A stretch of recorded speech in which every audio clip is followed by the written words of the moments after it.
नाजरीन, रूमी दौरे हुकूमत में बाज ऐसी औरतें भी पैदा हुई जिनकी सरगर्मियों और खसलतों को देखकर दरिंदों को भी शर्म आ जाती।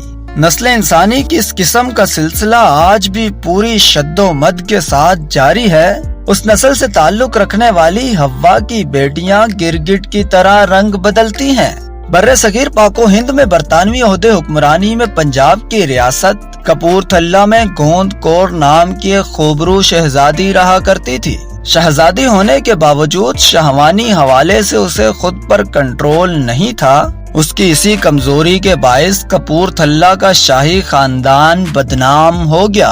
पाकिस्तानी कौम का भी एक ऐसी ही शहजादी से वास्ता पड़ा। ये शहजादी खुद को दुख्तरे मशरिक कहती थी।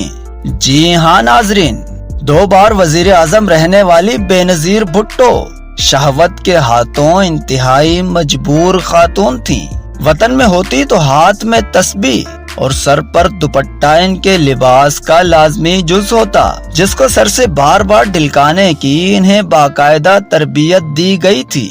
बेनजीर भुट्टो से एक बार पूछा गया कि वो तस्बीह पर क्या पढ़ती हैं, तो उन्होंने जवाब दिया कि आयतल कुर्सी। पूछा गया कि फिर आप इतनी जल्दी दाने कैसे आगे कर देती हैं, तो जवाब में खामोशी थी।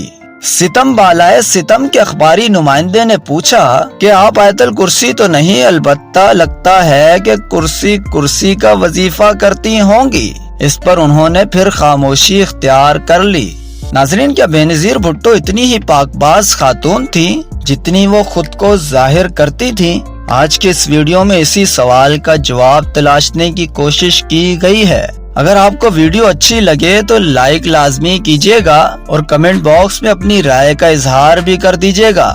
नाजरीन, अगर इनके माजी में झांकें तो इस सवाल का जवाब नफी में मिलता है। ऑक्सफोर्ड यूनिवर्सिटी में ज़माना तालिबे इल्मी के दौरान पिंकी यानी बेनजीर भुट्टो ने इंतहाई सरगर्म लाइफ गुजारी। उनकी जिंदगी के बारे में उनके एक क्लास फेलो कोलन मोपनहान, जो बरतानिया में वजीरे खेल भी रह चुके हैं, ने 15 मार्च 1989 के डेली एक्सप्रेस में बताया कि पिंकी दौरे तालिबे इल्मी में पूरी यूनिवर्सिटी में ओरल सेक्स की माहिर समझी जाती थी, जिसे यूरोप और अमेरिका में आज की नौजवान नस्ल 6ix9ine के नाम से जानती है। किस्सा यूं है कि बेनजीर भुट्टो जब पहली बार 88 ईस्वी में वजीर आजम बनी और बरतानिया का दौरा किया, तो वहां एक इंटरव्यू में अपना हल्का अहबाब वसीतर बनाने के ख्याल से कहा कि आपके फलां पार्लिमानी रुकन मेरे क्लास फेलो रह चुके हैं। बेनजीर भुट्टो इंटरव्यू देकर वापस लौट आई और बात आई गई हो गई। खासा अरसा गुजरने के बाद उस पार्लिमानी रुकन कोलन मोपनहान, जो वजीरे खेल बन चुके थे, का इंटरव्यू शाया हुआ, जिसमें उनसे इंटरव्यू निगार ने पूछा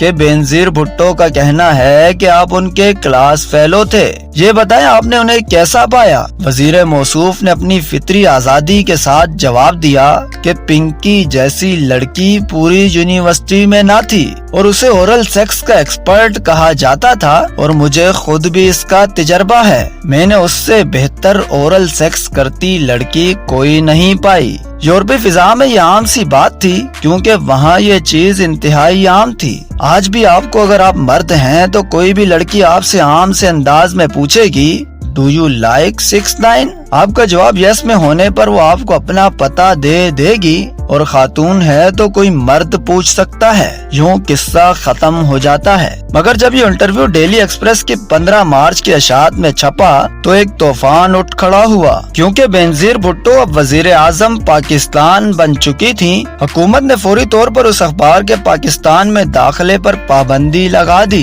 डेली एक्सप्रेस के कालम निगार रास बिनियन ने बेनजीर भुट्टो की ज़माने तालिबे इल्मी की एक फहश तस्वीर शाया करते हुए लिखा कि बेनजीर भुट्टो ने अपने वालिद के फांसी के बाद से इस्लाम की चादर ओढ़ ली है। जमाने ऑक्सफोर्ड में मौसूफा मनी स्क्रिट और जीन्स ज़ेबे तन किया करती थी। चंद और खराफात लिखने के बाद रास बिनियन का कहना है कि अब बहुत कुछ बदल चुका है। जवानी के गैर मोहतात दिन बदल चुके हैं और अब बेनजीर एक पसमानदा मुल्क की सरबराह हैं, इसलिए उन्हें इस्लामी लिबादा ओढ़ना पड़ता है।